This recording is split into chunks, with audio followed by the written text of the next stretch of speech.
Updating your payout destination on iCloud is essential for ensuring you receive payments correctly. Follow these simple steps to make the necessary changes. Step 1. Sign into iCloud. Open your web browser and go to the iCloud website. Enter your Apple ID and password to sign into your iCloud account. Step 2. Access account settings. Once logged in, navigate to the account settings. Look for the option that says Account Settings or Settings in the main menu.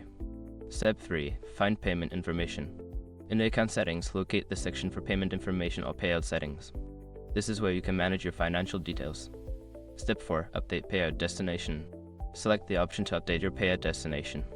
Enter the new payment details such as your bank account information or payment method, ensuring all information is accurate. Step 5. Save changes. After entering the new payout destination, make sure to save your changes.